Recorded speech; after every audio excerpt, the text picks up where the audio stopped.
आजादी का अमृत महोत्सव।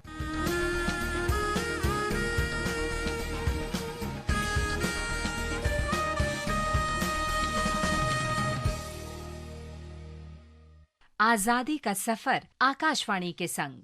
भारत का गौरवशाली स्वतंत्रता संग्राम आधुनिक दुनिया के अब तक के सबसे महान संघर्षों में से एक है। आकाशवाणी समाचार आपके लिए प्रतिदिन लेकर आता है इसी संघर्ष की एक झलक।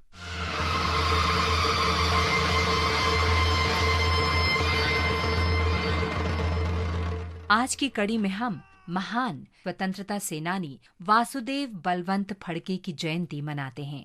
4 नवंबर 1845 को महाराष्ट्र के रायगढ़ जिले के शिरदो गांव में जन्मे फड़के किसान समुदाय की दुर्दशा से विचलित हो गए थे। उनका मानना था कि स्वराज ही उनके कष्टों का एकमात्र उपाय है। वासुदेव बलवंत फड़के को भारतीय सशस्त्र विद्रोह के जनक के रूप में जाना जाता है। आता तर ओंकारा तांडव गिळावया घास, नाचत गरजत काक बळीच्या गळ्यावरी फास, रक्तमास लुटण्यास गिधाडे येऊ देत क्रूर।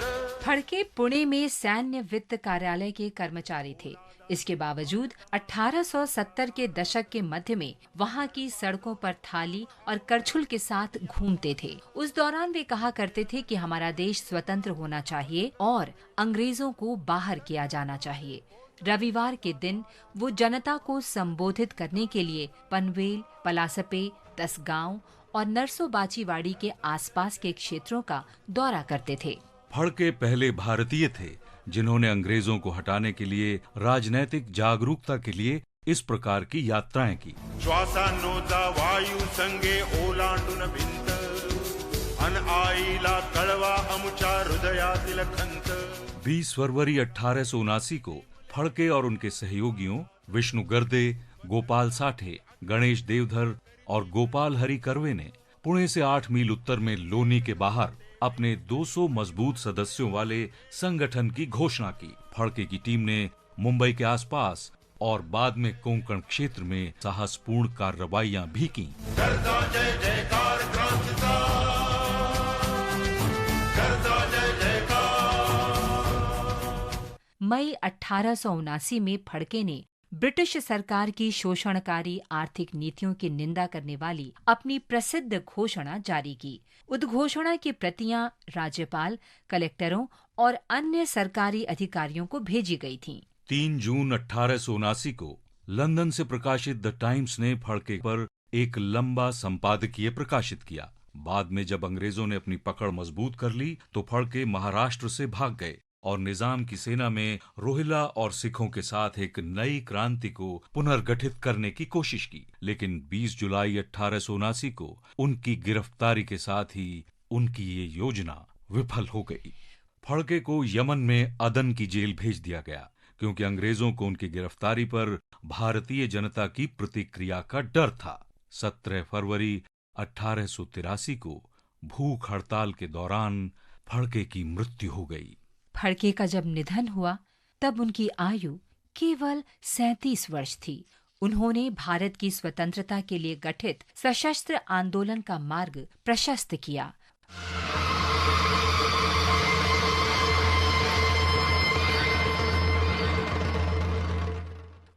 आज हम उद्योगपति और गांधीवादी जमनालाल कनीराम बजाज को भी याद कर रहे हैं, जिनका जन्म 4 नवंबर 1889 को हुआ था।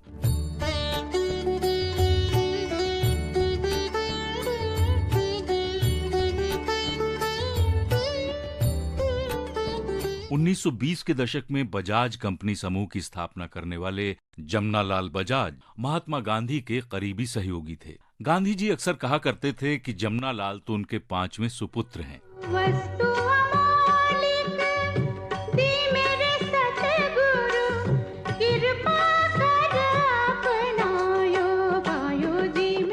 जमनालाल महात्मा गांधी के इस दृष्टिकोण में विश्वास करते थे कि कुटीर उद्योगों में वस्तुओं का निर्माण कर भारत में गरीबी खत्म की जा सकती है। उन्होंने ब्रिटिश सरकार द्वारा प्रदान की गई राय बहादुर की उपाधि को त्याग दिया और 1921 में असहयोग आंदोलन में शामिल हो गए। बाद में 1923 में उन्होंने राष्ट्रीय ध्वज फहराने पर प्रतिबंध को धता बताते हुए ध्वज सत्याग्रह में भाग लिया। इसके लिए ब्रिटिश सेना ने उन्हें हिरासत में ले लिया था।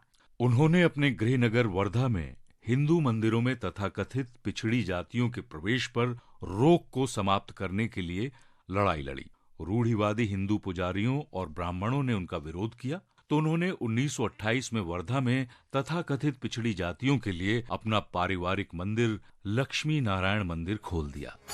जो भजे हरि को जरा सोई परम भजी पावेगा। उनके सामाजिक कार्यों के सम्मान में बजाज फाउंडेशन ने जमना लाल बजाज पुरस्कार की स्थापना की। हम इस महान उद्योगपति स्वतंत्रता सेनानी को नमन करते हैं।